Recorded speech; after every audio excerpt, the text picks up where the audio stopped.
Hi there! Welcome to my studio. Today I'm going to do a little bit of a long format video to walk you through the painting process of this little study I just finished of white bark pine growing in Bryce Canyon National Park.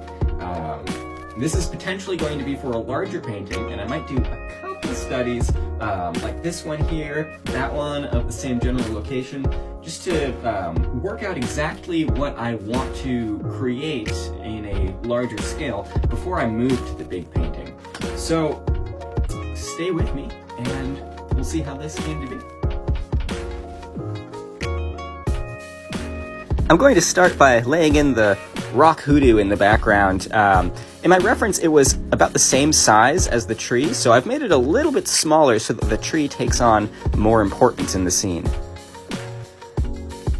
I'm putting light tones down first, and I'll add in some shadows later.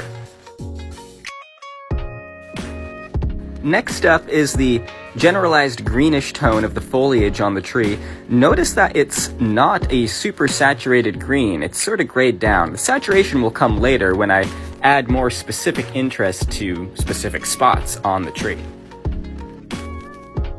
I love the way the main tree in this composition is framed by two smaller trees on either side. Makes a really nice pairing.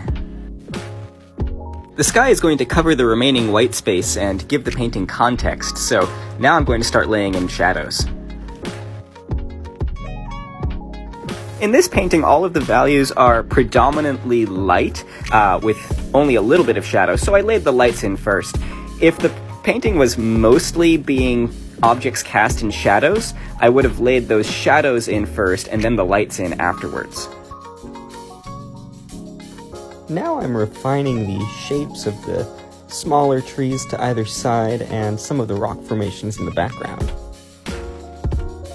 Here comes some saturated green up in the main canopy of the big tree. I really want that section of foliage to be the highest contrast area in the painting, both in terms of color and value. So essentially your eye should be drawn to that region. To accentuate that effect, I'm going to be adding lighter tones to the rock hoodoo in the background so that that really light rock is highly contrasted against the dark foliage of the tree. Lastly, I'm going to refine the trunk of the tree, showing different layers of bark and exposed wood. Alright, here's where this study ended up. I like the way this one turned out, but want to do a few more versions before deciding on a final big painting to make. Thanks for following along. I hope to see you again soon.